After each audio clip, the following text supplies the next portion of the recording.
Welcome, everyone, to an episode of the Lectern. I'm John Vervaeke. I'm here with two people. One of them, I'm sure, my friend, colleague, collaborator, partner in crime, Gregg Henriques. Hello. And then somebody you don't know probably very much, but I hope you get to know because of the important scientific work he's doing, and that's Matthew Schaublin. And I'm just going to give them a chance to introduce themselves more at length in a minute. I want to tell you what we're going to talk about. We're going to talk about a virtue, and I think that is the right way to refer to it, by the way, that has become predominant in our society. And it is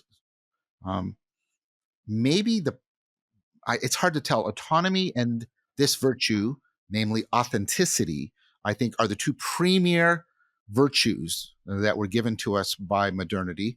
And authenticity has particularly come through the romantic tradition, this being true to oneself of authenticity. Part of what we're going to discuss is that the only or even the best interpretation of what is pointed to when we talk about authenticity. For example, Heidgegger uses that term in a way that doesn't quite line up with our current term. There's an existentialist interpretation. So we're going to talk about that, but we're not going to talk about it just in the abstract because Matthew has actually been doing some significant work. Now, one final note, like meaning, like rational, authenticity is not just a descriptive term. You're not just describing something when you're saying it's authentic. And of course, we do use the term for other than for human beings, like that's authentic gold. What do we mean by that use? But we're also, when we use it of people, we are praising them. We're not just saying he happens to be authentic the way he happens to be 5 feet, 10 inches tall. We're recommending that we consider his behavior as worthy of respect and potentially imitation.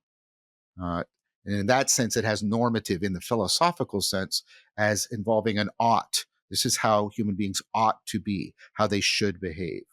And that means we're going to have to sometimes talk very much about what is the phenomena we're pointing to scientifically, but also philosophically, what is the virtue that we're aspiring to? And how should we properly understand them? And what does that have to do with our popular culture at large as it wrestles with pronouncements and recommendations for how we should live our lives or pursue the good life? So that's what we're doing. This is a really important topic today. Like I say, I can't tell. Maybe they're not even separable anymore. But autonomy and authenticity are the two things we hold sacred now. I don't think they can bear that burden, by the way. But I'll leave off because I'm likely to start going on. And instead, I'm going to turn it first to Gregg so he can introduce himself a little bit more, even though, as I'm sure I've said, many of you already know him quite well. Welcome again, Gregg. Hey, lovely to be here. Yep, I think folks know me, professor of psychology at James Madison, founder of UTalk, Unified Theory of Knowledge. I'm really excited about this topic as soon as it was mentioned to me. So I hear a couple of just basic angles. What is the self? Of course, John and I did that in relationship to the elusive I. And then what's the true self? Actually, I spent about 3 months working very closely with somebody who developed a whole model of a true false self that I thought was very fascinating. It fused well with UTalk. And as a clinician, this issue of being authentic versus, say, being an imposter, being an inauthentic, is absolutely central to whether or not people feel homed in the world, and congruent with themselves at some level. Yet, what does it actually mean? Because I'll be the first to admit I occasionally engage in white lies. Is that okay? Is that being inauthentic and therefore always wrong?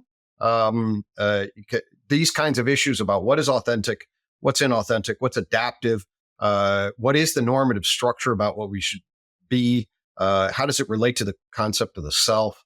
Fascinating psychological, philosophical, normative questions, and I really look forward to this conversation. Thank you, Gregg.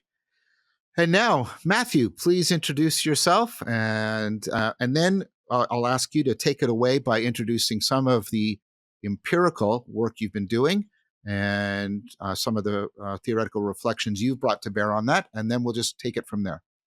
All right. Thank you. I am Matthew. Matthew Schaublin is my name. Excuse me. I'm a student at the University of Chattanooga. I'm actually a master's candidate. And I study authenticity. That has been the topic of my research for about 4 years, I'd say. I actually began working on authenticity like conceptually my sophomore year of undergraduate, when I was attempting to integrate some theories of personality dynamics with some theories of, self-reflection, particularly trying to do that in the context of relevance realization. I had actually been following some of John's work, funnily enough, since high school. So it's been full circle right here in a lot of ways. But in general, the studies I'm going to be talking about today kind of relate to authenticity as it's been studied in psychology as dispositional authenticity. I think you talked a little bit earlier, John, about like these different notions of authenticity, these different concepts, the normative concept, and then like the objective sense of authenticity, like authentic gold, things like that. What we're going to be talking about in terms of the studies today is dispositional authenticity. You can think of like a personality trait of authenticity is commonly the way that that's referenced. There's actually a good paper, I believe, by what was Newman and Smith, 2016. They actually like delineated these different concepts of authenticity, and that kind of objective sense of authenticity was one of the ones that they touched on. And they also touched on this idea of value authenticity, and character trait authenticity, things like that. But we're going to be focusing specifically on dispositional, which is this tendency to behave authentic. We might get into the nuances of like what that might mean, the different ways that that's measured. But we'll also be talking about authentic scenes. Most of the research that I've been engaging in is mixed methods. So it is both quantitative and qualitative, which I'm a big fan of qualitative methods. I have to give a big thanks to Dr. Silver at the University of Sewanee, who taught me that methodology. But overall, the approach that we have taken has been an autobiographical account. So asking people to give narratives of themselves where they were behaving authentic, or and a couple of other narratives as well, and then analyzing those qualitatively, looking at different themes that emerged. But I have 2 studies that I wanted to talk about today, other than just kind of a general insight into the psychology of authenticity. The first one was conducted a little over a year ago now, and then the second one was conducted last semester, just a few months back. So, can I just? You're very clear about dispositional authenticity, but maybe I do think maybe a couple of sentences of just what that is honing in on, authenticity itself as a dispositional. So a tendency to be authentic across behavioral situations means, if you can just, I wonder if folks just following along might be benefit from that frame. Yeah, exactly. So that's quite the question of exactly what that means. The way that people have attempted to address it, really there have been 2 main seminal works in attempting to measure authenticity. The first one is Curtis and Goldman. I believe it's like 2006. They came out with this multi-component theory of what authenticity was. They basically said that it involves kind of 5 different traits that people tend to have that relate to authenticity as an overall construct. The first being like awareness of oneself, like self-awareness, awareness of the true self. And we can talk about what that might mean. Second being expression of the true self. And then I believe the other ones that were off the top of my head, there was authentic behavior. It is that expression of the true self, to behave in concordance with one's values, deeply held beliefs, notions and concepts of oneself. So you can see how those two aspects of authenticity might be related.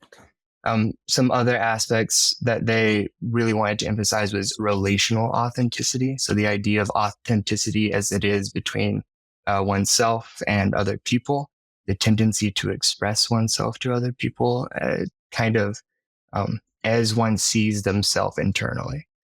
So that's a general overview of that approach. But there was another framework that came out a few years later that was put forward by Wood et al. And they wanted to approach it more as a what they considered a person-centered approach. They wanted to look at three things: authentic living, which kind of is similar to that authentic behavior idea, but really they wanted to also look at self-alienation, which has a lot of clinical relevance. I would you can see a lot of mental well-being, psychological well-being outcomes associated with that, and you can also see a lot of outcomes associated with that having to do with like mindfulness. Sure. But those are the general measures, ways of tracking tendencies to behave, and those are dispositional measures. So those are going to be how people see themselves, right? And normally we ask those with like questions on scales. I tend to behave how I want, regardless of what other people might think. That's going to be an example of authentic behavior. I also left out one that I think is pretty important. Acceptance of external influence is a pretty important one as well. Which I have a little bit of qualms with, but it's this idea of you allow people to influence your behavior, and it's been traditionally viewed as a form of inauthenticity. Okay, thank you. That's the romantic current in authenticity. Mm-hmm. So Matthew, before you get to your experimental work, I'm wondering if we can get. I mean, that was very sophisticated, and there'll be a time when we talk about that. But I'm trying to get sort of the core here and why this is its own thing. For example, why can't I have dispositions to, courage? Should we be studying that? Is that a thing? Why this virtue? I think is important, and that's really interesting. Is this virtue, for example, particularly relevant to psychotherapy? That is a question that I have. Why is this one being picked as something that psychology should prioritize in its investigations? There are many important virtues, and we think they're all important. That's why we call them virtues. So that's one question. And that points towards two deeper questions, which is there's a functional notion behind here to authenticity. If the reason why we're picking up on authenticity is it's something, like you said, that tends to function to prevent, psychotherapeutic distress of some kind, or disease or disorder, then how is it functioning to do that? And then, of course, as soon as we say function, we have to specify, well, there has to be a telos for a function, to quote Aristotle. What is the good that it is functioning for? Is this an adaptive function that we can give an evolutionary explanation for, and so forth? So what is there much, I mean, and this is right on the border between the theorizing and the philosophy. I don't like definitions that are circular. Like authenticity is to behave authentically. That's ultimately useless, because the problem you have in there is, okay, but how are you? And then what? So there's implicit measures that need to come out. Like there sounds like things like, the degree that you're avoiding cognitive dissonance. Is that what is meant? The degree to which you're not alienated from yourself. Well, what does that mean?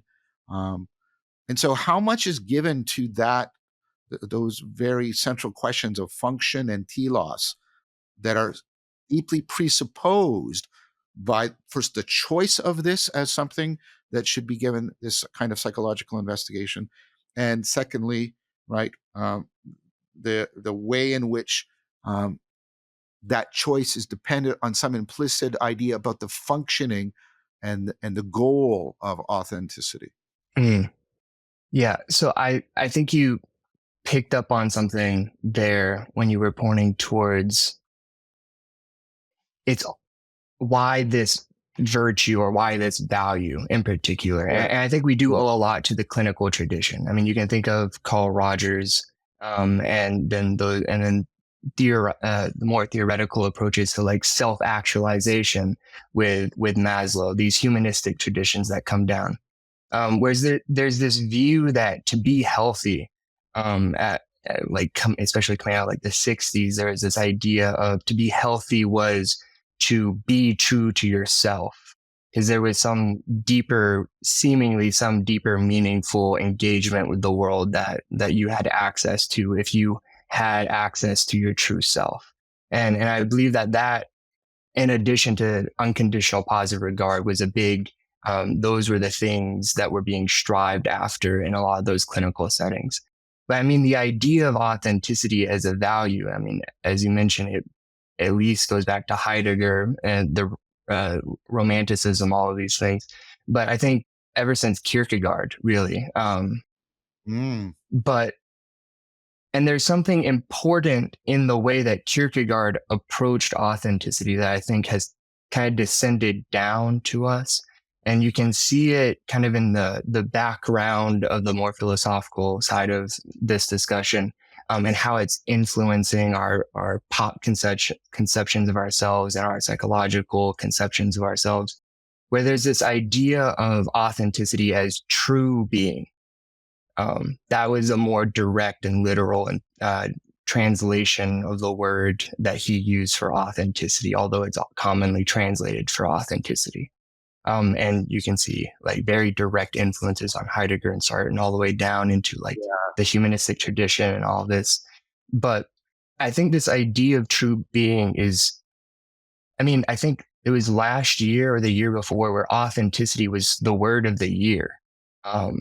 It was, and I think you can see that there's something going on in the zeitgeist right now, especially as people are, not only do we associate like this idea of authenticity in the clinical world with this coming in contact with yourself, this true relationship with yourself and meaning in life, but I think there's also this desire right now, since the information age has begun to coming, like it's become hyper salient, the idea of there being a disconnect between the representations that we see online and the way that we represent ourselves. I'm not saying that authenticity and what authenticity might be doing, what we might be pointing at when we discuss dispositional authenticity is new by any means. I definitely think it has underlying relationships with agency itself. But I do think it has become, at our particular point in time, very central. And that has been going on for a little bit. Charles Taylor points to it as, and kind of almost in a critique, not a critique, but a defense against critiques of authenticity and the ethics of authenticity. He describes it as this cultural value that does have downsides to some degree. Like you can think of like an authentic person who is like a psychopath, right? Would you want to like emulate? Would we want to say that they are being an excellent, healthy human being if they are being their true self in that moment?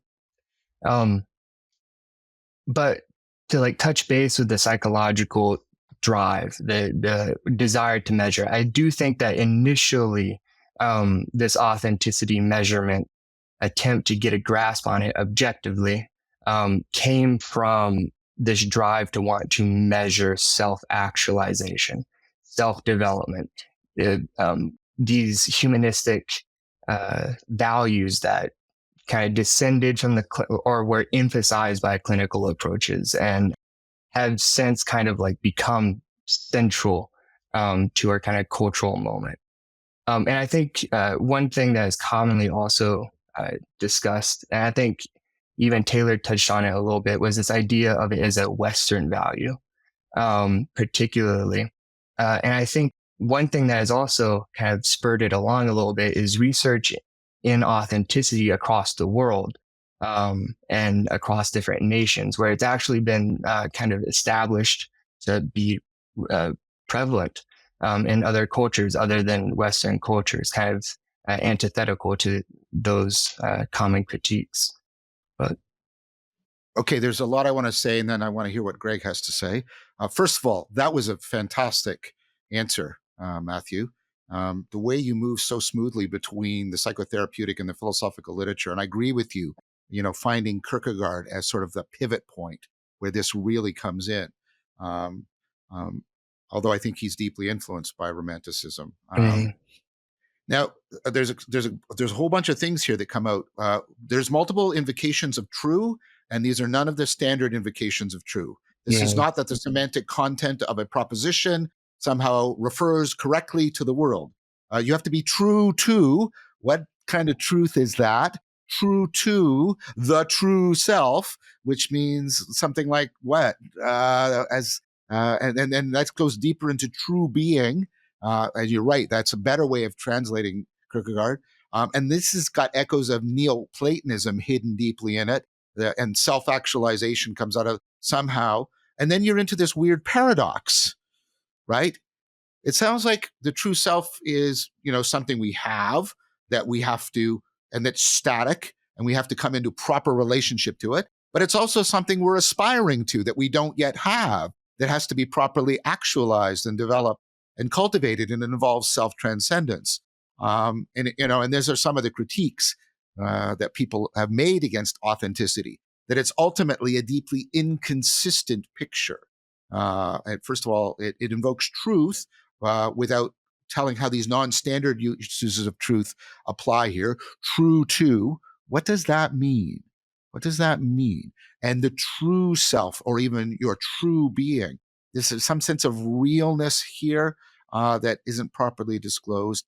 And then how does that map up with, do I have a self that I'm being true to, or do I have a self that I'm aspiring to that I don't yet have? And then you get into all the problems that Gregg and I, with Zach Stein, wrestled with about, transformation and the problems there. So I'm laying on my cards on the table with the problem I have with this, with authenticity. I want to be clear that I think there's a functionality that we're trying to get at that was first disclosed in, Kierkegaard, but picked up in aspects of clinical psychology. I want to clear, I'm not denying any of that. There's a difference between denying the phenomena and denying the conceptualization we're trying to bring to bear on the phenomena. I'm doing the latter, not the former.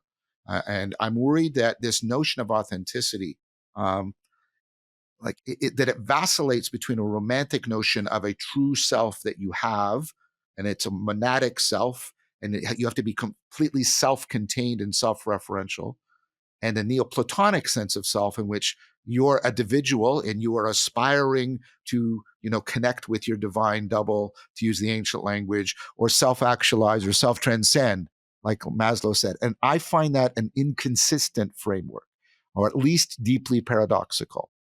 So I'm laying my cards on the table. You understand, Matthew, that I am in no way undermining your empirical work, right? I want to be transparent where I'm coming from about this, what bothers me about this. And so I'm sure Gregg has some good responses to my concerns, but I want to hear what he has to say. So I think you're bringing us in a lot of good points. I mean, there's to me, there's being authentic and becoming actualized, and those are that you have to put those in relational context in certain regards. And I don't know that people have the sophistication to do that. And when they try to measure dispositional stuff on a statistical reliability frame, which we tend to do in psychology in ways that I obviously am critical of. I'll just very quickly talk about it from a quick U-talk perspective, and then we can just sort of. So I like to say all good therapy, modern therapy, begins with Carl Rogers, and he transforms the Freudian and behavioral view into a modern therapeutic view. And Carl Rogers basically now is describing the psychosocial pathology as follows. You have inside of you an organismic valuing process. There is something that is seeking its potential realization, okay, both as a human And then as a particular form of that human. That's Rogers. We can question that assumption, but that's Rogers' fundamental assumption that if left in somewhat the right environment, tells a story about when he had potatoes growing and he was a farmer or lived on a farm, potatoes in the basement. But they grow toward the light. If they're given the opportunity, that's what their potentiality is. They try to seek what is good for them to realize. Now, make mistakes and screw things up, but that's the human potential. And we have to do what we can to afford that organismic valuing process to be realized. Okay. Now, that organismic valuing process in humans comes in and is situated in, now you talk language, as a primate self. An embodied, enacting entity that's transforming itself across time, and then in the relational world. And then I would argue there's a sense in which it's approaching certain kinds of values and feeling valued and approaching avoiding other kinds of things and being defensive. The influence matrix maps this thing, okay, about the relational self and your relational heart.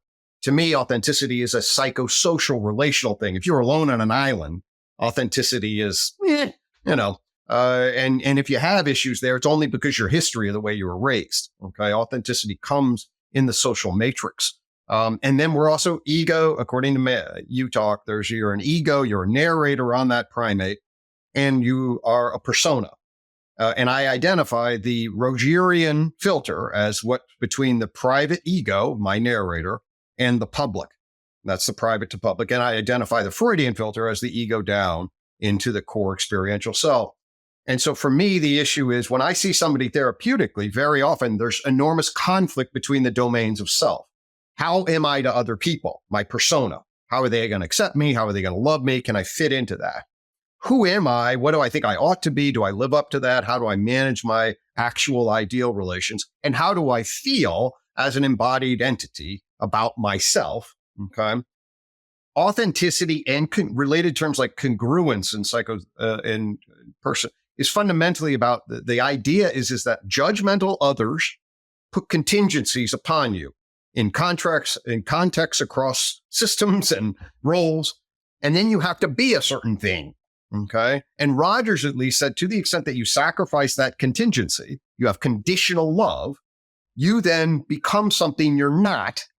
Okay. In the service of meeting their needs, but then you break your true congruent self. He didn't use authentic self that much, but that's what he was talking about. You break and then you feel alienated. If you do that a lot, you get a fragmented, conflicting system on the inside that fakes an imposter, inauthentic self on the outside. Then you feel unfulfilled. You can't reach your potential and you start getting miserable and then demoralized if that happens over time. There's a lot of truth to that in my estimation.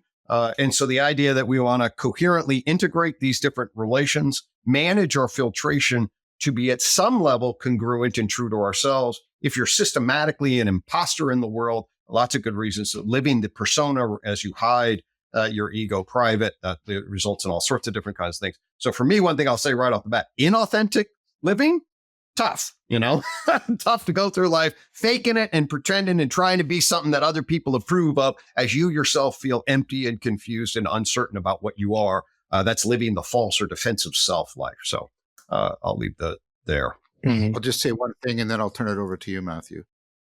I'll pose a question to you, Gregg, but then I'm going to ask you to chime in, and then maybe you can come back, Gregg, after that. Then let's put aside for a minute all talk of the true self and being true to it and all of this. We're now back to these older ideas of I want inner peace. It's in Plato. I want the different motivational centers and orientations, which you described, to be working in harmony rather than in discord. But I don't want that to be separate from having a relationship to the world in which I'm trying to track what's most real in the world.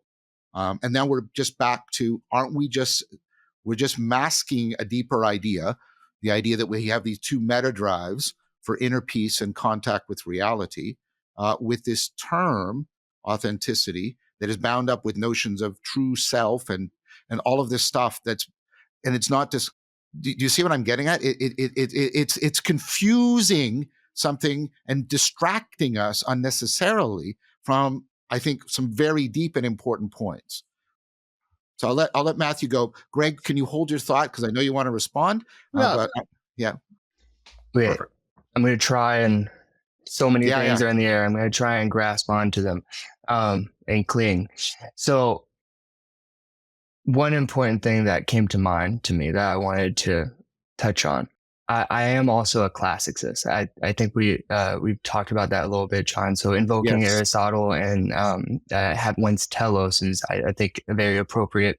I think there is one thing that I want to touch on, though, that I think Cicero points to as well. That is a lot more in line, perhaps not specifically, but a little bit more encompassing of what we're talking about when we're talking about, I think, authenticity, that kind of touches on what you're pointing to. And is this idea in Deifices on duties, essentially, when he's going over character. There's a critical moment in I think book 2. Forgive me, but I think it is a section when he's going over personae, different personae, these different characters that individuals might have, and this Greek word that he uses, prepo, which means essentially like fitting action, like appropriate action for one's self, for one's nature. And then he goes into this long discourse about how individuals need, and it's, even though the work claims to be on morality, it seems to really be about human nature in a lot of ways.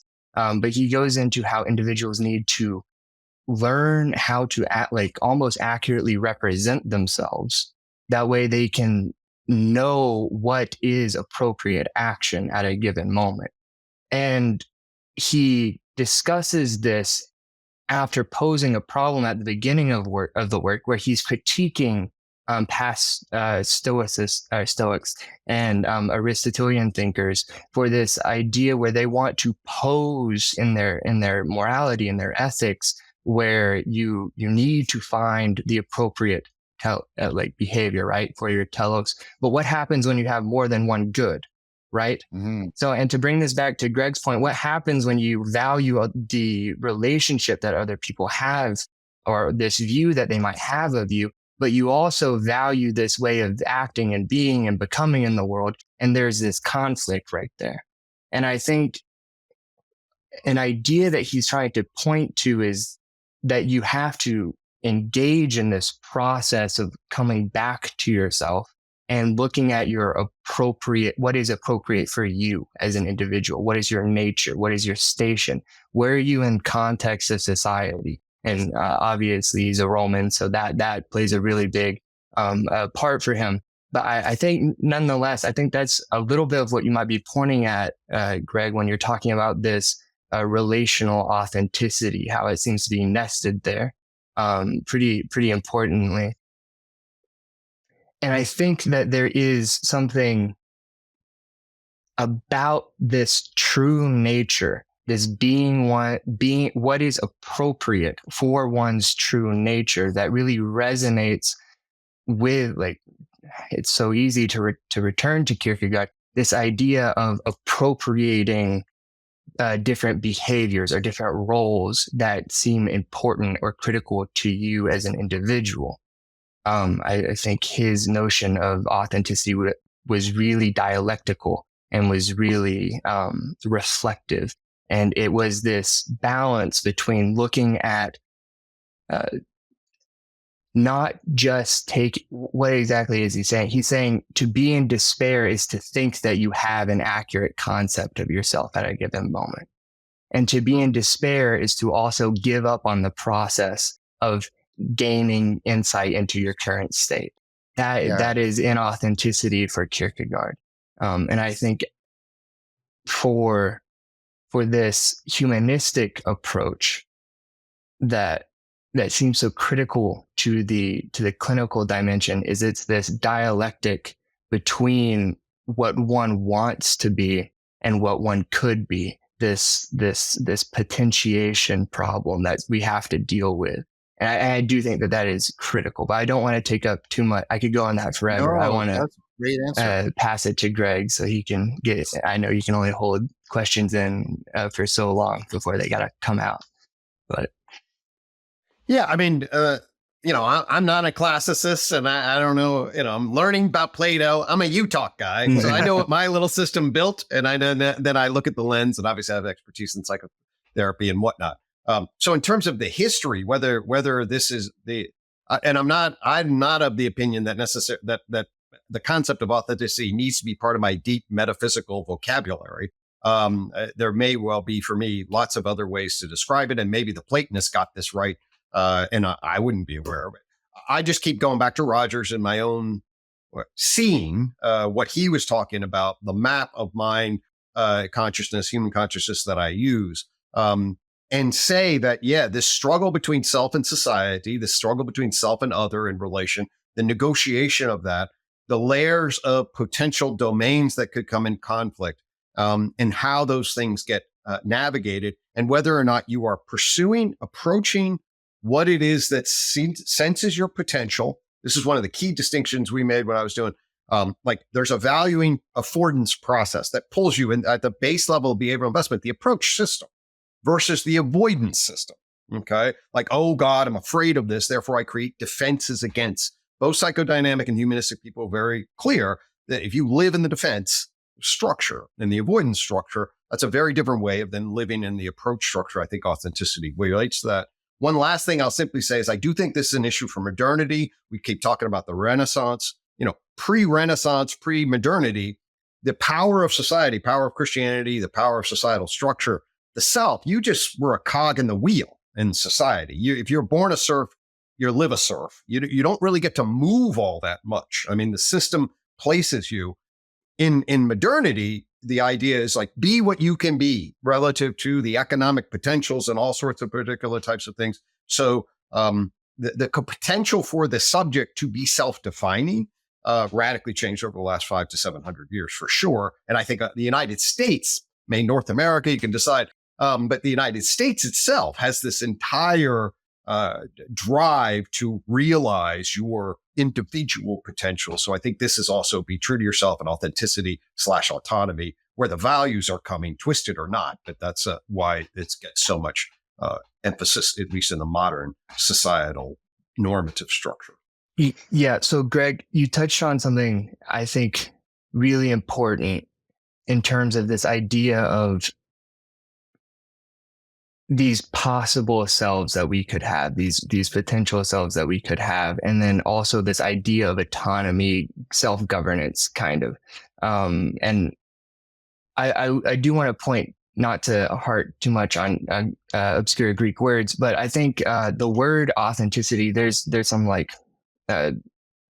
back and forth on where it actually descends from, but to some degree, we're pretty sure it descends from a Greek word. And I believe even in the authentic conceptual multi-component conceptualization of authenticity that I discussed earlier with Kernis and Goldman, they pointed to this etiology of the word authentes,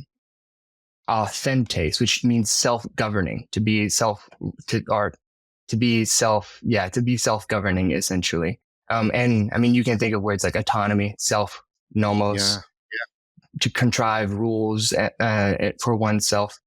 I think another instance of where you might be touching, Gregg, is this idea of in the past, these like kind of more stable social hierarchies. There's also this word althedeia, which was kind of treated, I believe it's actually treated as a vice by Aristotle, which is to be so stubborn in oneself as to not take heed of others when attempting to determine your behavior. I just wanted to kind of put that up there. But to get more directly down to this idea of governing oneself in relation to others that I think we kind of seem to be moving around a little bit. One of the things that drew me to attempting to investigate authenticity in the first place was the fact that I was attempting to model active participation in the development of one's personality using relevance realization as a basis for the cognitive processes that are involved in the reflectivity involved in that process and in the selection of particular behaviors, both within the agent arena relationship and the social agent arena relationship. And when I attempted to put all of these things together, I needed a personality trait to kind of like select and put in the model and show what would be an instance of someone recognizing a failure. What would be an instance of them modifying their behavior? What, like, constraining and governing, generating behavior and representing to oneself. And authenticity seemed pivotal in that process. And I was kind of fortunate that I didn't pick one of the big five, because John and Gary released the Enactivist Big Five trait model, which essentially did most of what I was attempting to do. Except I think one of the things that kind of like a point of convergence between those two ways of approaching personality is this kind of world enactment. I don't know if I need to go into redefining the Enactivist Big Five trait theory, but there is the whole series with the psychopathology and well-being series, if anyone is interested in that. But this idea of behaving in these kind of like dispositional ways that we say we're measuring with personality, as really attempting to point out the ways that people view themselves and the world, and then the appropriate actions that they find to be fitting with that world. This kind of cognitive grip that you get by choosing particular ways of being and saying the world is such that I can be this way. It's almost like this enacted kind of truth claim. And I think that enacted truth claim is really critical to what I'm attempting to point at when we're discussing psychological authenticity, as opposed to just, as opposed to the mere value. And we can talk about that later. But I think you're right, Gregg, to point to justification as a crucial part of not only deciding like what someone like I create this justification of like what I did in the past, but also I'm attempting to rationalize and justify my own behavior going forward in the context of other people and in the context of my own desires and my seeking for meaning. I think that a part of that is touching on that kind of truth claim process.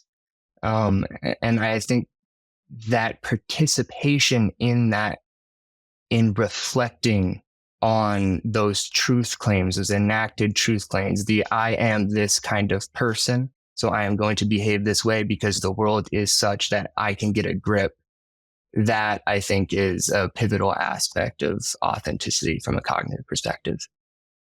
Right. I'll just double click one thing real quick. So when somebody's rationalizing, that means they're building these justifications to hide a need, to manage cognitive dissonance in a particular type of way. It is a psychological defense mechanism, classic psychodynamic defense mechanism. To me, that would be diagnostic of something that probably is not in the authentic or not high authentic.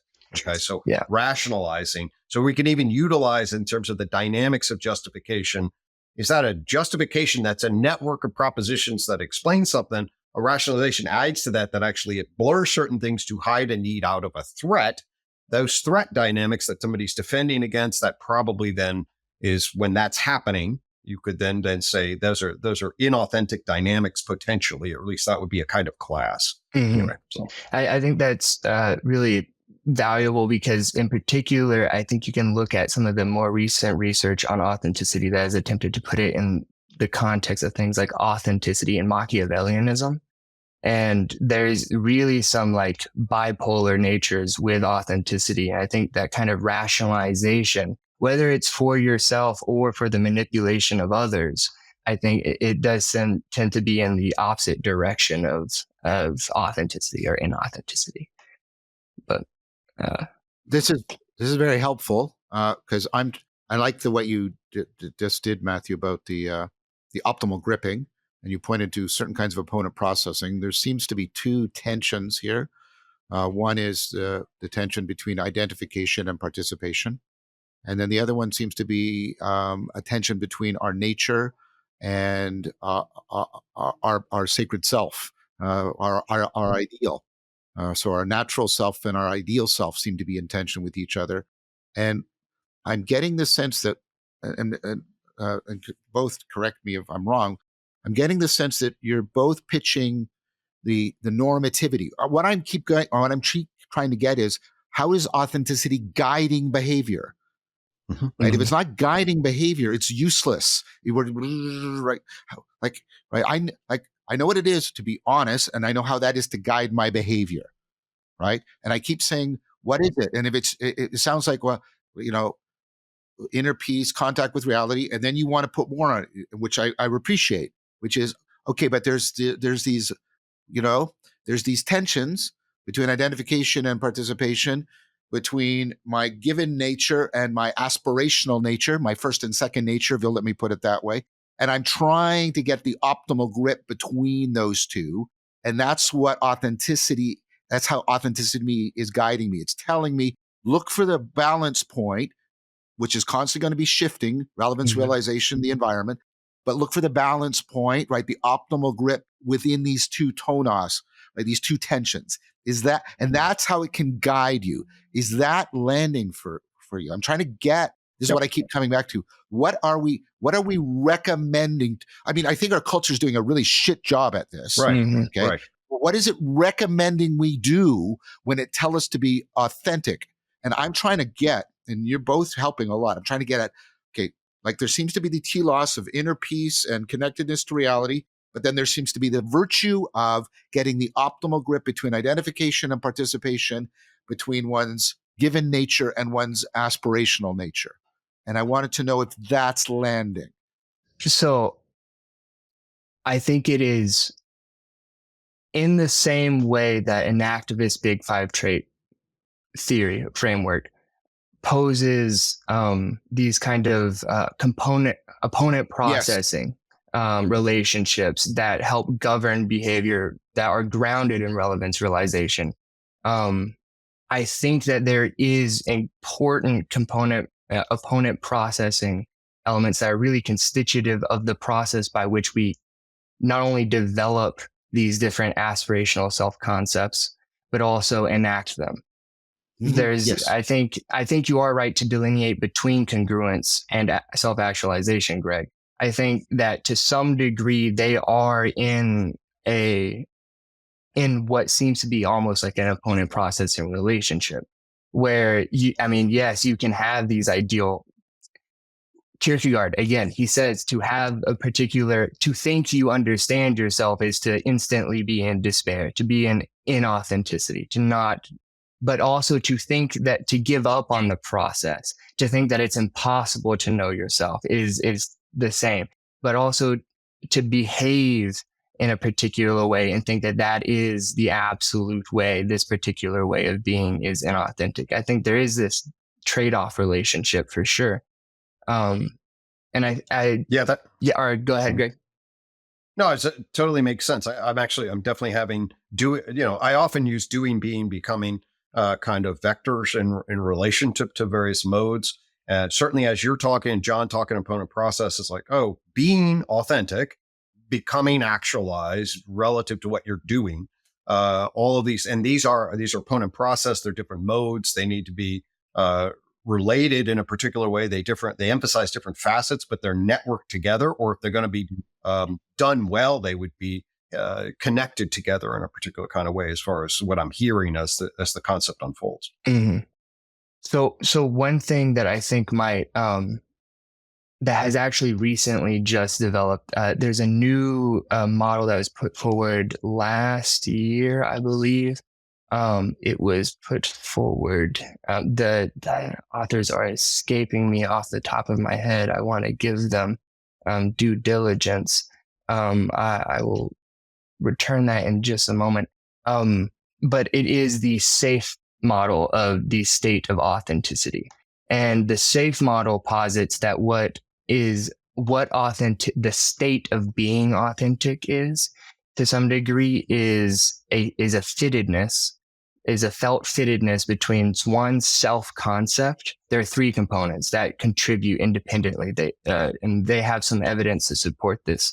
There is the fittedness between one's self-concept, and then there is the fittedness between one's, I'm trying to recall off the top of my head, it's one's self-concept and then one's social fittedness. And I believe, one's goals. That was the other part. So, and you can see it even there. There's this on one side, I have this particular self-concept, and the way that they measure that, how do you feel about this situation that you're experiencing right now? Does that fit with your self-concept? And they measure that, and yes, and that contributes to the experience of authenticity, but it's not all of it. And it's not all of it across all instances for people. There's also how much the social environment is fitting for you, and then how much your individual goals are fitted in that particular moment. So I'll just, real fast, I could just, so in Utah, we would put that in the language of drive for your primate self. So what are your goal drives? What are you approaching? I'm going to approach love, power, relational value. That's my intuition. Then I'm going to justify that through my egoic desire. So then how aligned are they? But your goals then are my person goals relative to my primate drives. But those are your motivation. I know myself. And is that network together and coherently integrated in a complexified fashion? And I navigate through my persona, I have to navigate the social world and how everybody's going to contingently treat me.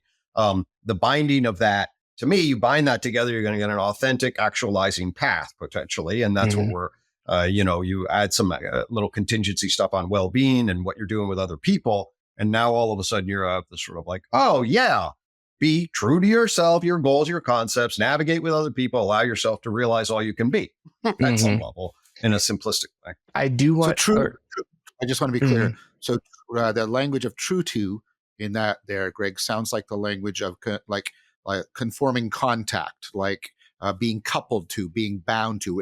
It's the true to of religio. It's not the true to of correct reference or something like that. No, obviously, right. It's not like maybe you have this, but it's not like you have a little soul thing inside of you with a pre-described notion. As soon as you, sperm meets egg, and now Gregg Henriques is going to be this, and here's the little description that I'm carrying around in my essence. At least that's not my metaphysics. Yeah. Okay. I did want to touch, and especially on that cognitive, that sense of this contact. It almost like resonant, almost like contact epistemology. But and I do want to give them credit. It was a day et al. 2024, so very recent. They showed in their study that individuals who were experiencing, and I'm summarizing several studies, so I want to be careful with my language, but to some degree, that level of fittedness increased cognitive fluency, so working memory, access of the default self. But I, if anyone happens to see this from that paper, forgive me if I'm butchering the representation. But that I do believe that is one of their pivotal findings for that paper, was that there is a cognitive fluency that increases. Well, that'd be really cool, because obviously you were talking about reciprocal opening when these parts are dancing together, as opposed to a reciprocal narrowing in one defense to another defense that backs you in what we call the cave of behavioral shutdown. Ultimately, it's like, everywhere you turn, ultimately, as the volume of conflict emerges, and then your rigid gripping of defense, as opposed to, here I am, here are possibilities. Isn't that interesting? And what are more possibilities that can be integrated in this complexified network? The flexibility, the openness, the fluency of all that would make cool sense. Yeah. So this has been excellent, and I, of course, Matthew, sorry for interjecting. I hope it didn't mask anything you were saying. No, that was, of course, just dripping. The last thing you said was just dripping in relevance realization. I've heard that concept. Yeah. So I want to. I mean, perhaps we'll do more of this. I think we've done quite a bit of due diligence with respect to the theoretical and philosophical clarification, elucidation. I want to now pivot because you obviously, it's really clear you have put a lot of thought into this construct, contrary to how most psychological constructs are generated.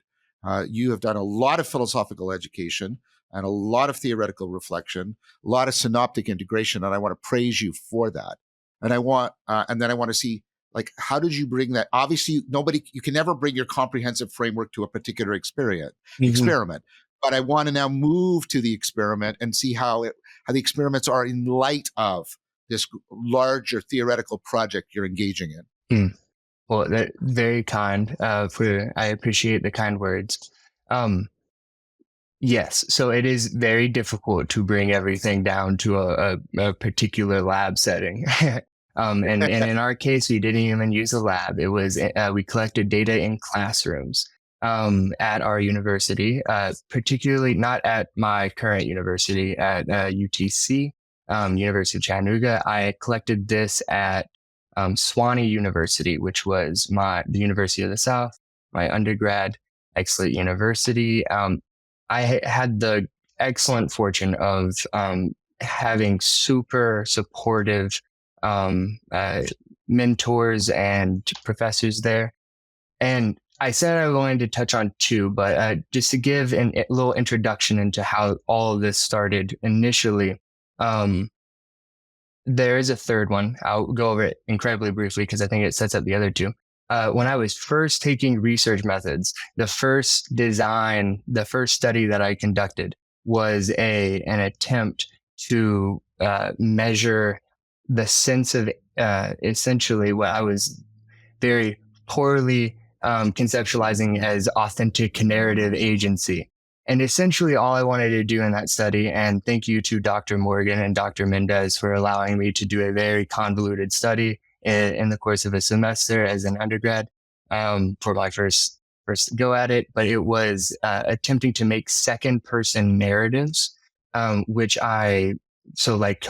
think of choose your own adventure style narratives, which I made using examples from a study that was done by Wilt and McAdams 2019, who had developed a inauthenticity and authenticity coding scheme. So if I asked you to give me an authentic narrative, tell me about your true self, who is there, what happened, what it says about you. And then I asked you to give me an inauthentic scene. Who is there? What does it say about you and your personality? Language similar across both. If I asked you to do that, they showed that there were relatively distinct 5 authentic themes and 5 authentic and 4 inauthentic themes that could be reliably coded across at least university students' instances of their authentic and inauthentic selves. And then they correlated these with some authenticity measures. And what I wanted to do was I wanted to see, because I knew authenticity had something to do with agency, I just wanted to see what happens if I put people in these little instances that these people had in the original study. Dr. Wilt was very gracious to send me the data for that study. I gave them narratives that placed them in instances of a 4. So all out of 1 to 4, how much does this narrative show the expression of the true self? I gave them that, and then I asked them to make a decision. And it was this whole process. But during the course of that, I did find some significant things, but wasn't really clean or structured. What I wanted to do going forward and revising was look at exactly how the transformative aspect of self-identification contrasted with the enacted aspect. So that first initial study was all about like, oh, does authenticity promote agency? How is it related? What are things like that? I couldn't draw anything about conclusions from that, even though there was some significance there. So what I really wanted to look at was, what does an authentic instance of behavior look like when someone recollects it? And then how does that compare to a transformative moment, a moment where someone had and I am collapsing 2 literatures down into one. So forgive me, turning point people and transformative people. But I asked them to give me a turning point narrative or a transformative narrative. And this is for the first study. We asked our participants to give us a turning point or transformative point in their self-understanding. or give me a authentic moment where you felt most like your true self, similar to what I just described. And then what we wanted to see was how much agency did people feel that they had in those narratives when they think back on it? And then we give them a measure of agency. So there's a recently well-established measure called the sense of agency scale by Topol et al. It asks about general questions about positive and negative agency, but essentially how much control you think you have over your thoughts and your behavior. This was a much more clean design. And what we wanted to do was ask people to reflect on the narrative that they just wrote. So either on the authentic one or on the transformative one. And we kind of randomize the order and all of that and answer these questions. And then we wanted to see, okay, does that relate to any authenticity measures? And we use a handful of the ones we've discussed already. What we found in that first study was authentic narratives tend to induce the sense of agency more than transformative ones, which, I mean, not incredibly, and I mean, you might be able to surmise that. Particularly, it had lower sense of negative agency, was not so much the idea that you were, these are two aspects of that scale. There's positive agency, like the sense of actively participating in your governance and your self-governance, and the negative, the degradation of your self-governance kind of by external forces and all of that. I was acting like a robot the whole time. We saw that in those authentic narratives, people had less negative than in the transformative. And then we also saw that the thing that predicted that most was self-alienation, was essentially what which was one of those sub-facets of the authenticity, authentic, I believe it is the authenticity scale. This, how much dissonance is there between you and your understanding of yourself, that seemed to predict how much agency you felt you had in those different narratives, which is interesting. But we also wanted to see what are the different, to some degree, it's a little bit exploratory. We wanted to see what are the different themes that were expressed in these. And are there themes other than these authentic, inauthentic themes that might be relevant? So what we looked at were we looked at a coding scheme that was put forward by Dan McAdams and another author I can't recall off the top of my head in 2001, called the Agency and Communion coding scheme. And we coded through all of those. Big props, all of the praise going to my two coders who have gone through this journey with me. Edie and Gavin, you are amazing individuals. Together, we coded for months together practicing. But we collected, I believe, roughly 147 different participants in class, and had them write these narratives and then answer these questions. And each of them provided an authentic and an inauthentic narrative. And in total, there are 4 themes of agency, those being power/impact, self-insight, achievement responsibility, and status victory. And then there were communion themes, which were love/friendship, unity/togetherness, dialogue, and care/help. Take those different 8 codes, set those aside. We also looked at 5 codes of authenticity. There was expression of the true self. There was ownership of one's actions. There was relational authenticity. And then off the top of my head, I am blanking on the last one that I was thinking about, resisting external pressure. And then we looked at different themes of inauthenticity, phoniness, suppression, conformity. I can't remember the last one off the top of my head, and it was insignificant, so no worries. Didn't pop up. But essentially, all of those, the authentic ones, are like 1 to 4 ratings, and all the other ones are like, it's either there or it isn't. In total, it was about 7,000 decisions that had to be made between the 3 of us over the course of the past year. So all of the praise to those guys for that hard work. But it's very interesting findings. We did find, we just recently finished up all of this this analysis. We did find that counter to the thematic presence, where we saw that, or counter to the sense of agency that we saw, it was primarily communal themes that were present in the authentic narratives, where agency themes seem to be more prevalent in the transformative and turning point narratives. Which is not to say that they weren't mutually, like, they weren't mutually exclusive, and there were many overlaps across each. There were authentic codes and themes that were expressed and in the turning point, and it was very interesting. And there's still a lot of work to be done on looking at all the different possible combinations that might be there. But the most prevalent of those themes of communion seem to be unity and togetherness.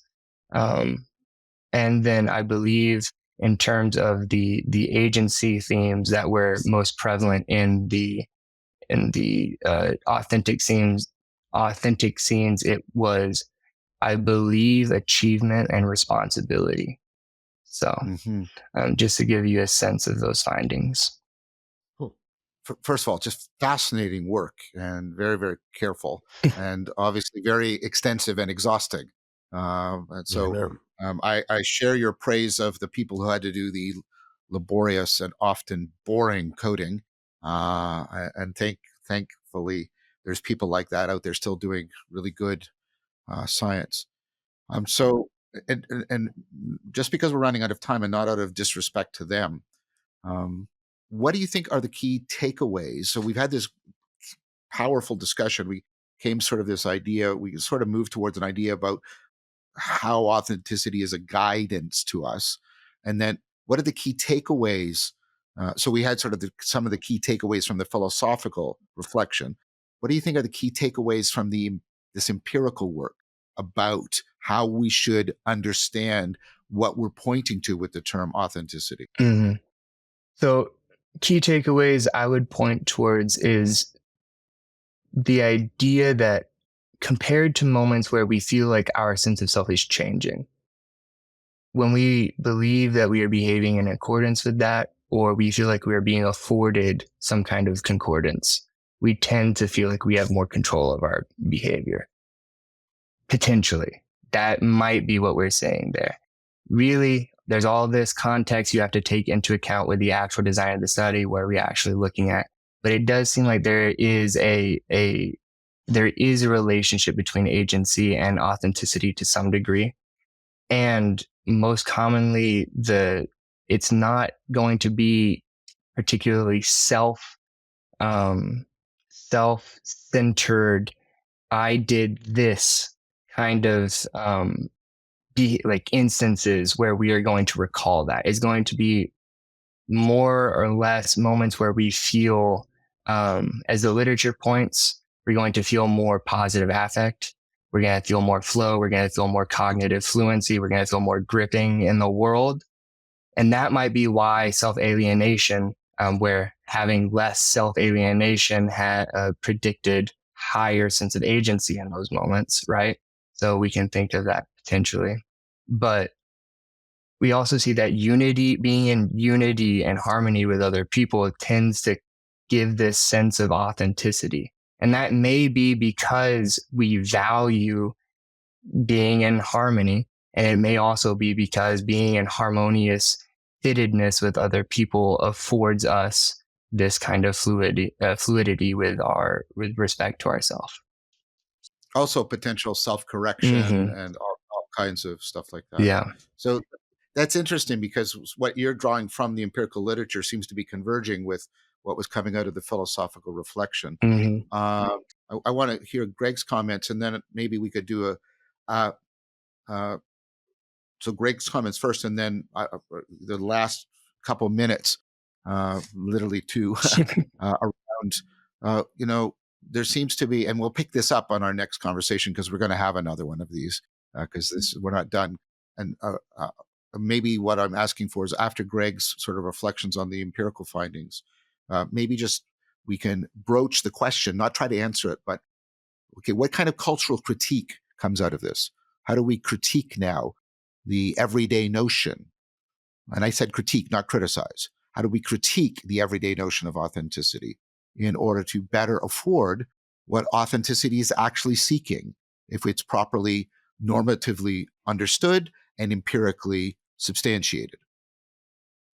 So first of all, Gregg, I know that we're running out of time, so let me just be really brief. Worked hard, did some really interesting things. I'd be kind of inclined really to look at some of the data and talk it through, so that I could make sure that I was getting the right grip and draw the kind of patterns. But definitely a lot of cool potential there. I really appreciate the way you set it up, and I look forward. Maybe we'll dialogue a little bit more about some of the empirical findings and how they might refine some of the ways we were talking about it, or be congruent, or generate some conflict. But super cool. I'll just say that. Okay, and so two action points for our next discussion. More finely tuned sifting through the empirical data and putting it into a deeper sort of reciprocal reconstruction with the philosophical reflection. I think Gregg sort of said we need to do that. I agree. And then let's do that first. And then once we've done that, given what we've done today and what we do therein in the next stage, we'll be prepared for the third thing, which is what's the cultural critique that comes out of this? How should we recommend we reconceive and re-understand, reinterpret, reapply authenticity in order to better afford the goal that it is actually seeking? And so I propose that we do those two things next. And then I'm now going to do what I always do, which is give our central guest, who's Matthew, the last word. Anything you want to say summatively or provocatively towards our next discussion? Well, I appreciate the opportunity and the engagement with this literature and with my research that you guys have afforded. I just hope that people understand that these ideas of authenticity that we're putting forward, they do have this kind of normative aspect to them. And I think one thing that might be valuable is to keep in mind that authenticity isn't something you have, or it doesn't seem to be something that you have, as much as it does seem to be a state or a way of being, a process that seems to be unfolding. I think that kind of runs through what we've been discussing so far. But so thank you so much, Matthew. And as always, thank you, Gregg. Having you along any journey always makes the journey so much better. And we are going to pick this up and we'll have a follow-up discussion following those 2 points of action, a more detailed sifting through the empirical data and see how congruent it is with the philosophical reflection. And then on the basis of that, entering into cultural critique. So thank you both. And I look forward to talking again soon. All right. Thank you. Great.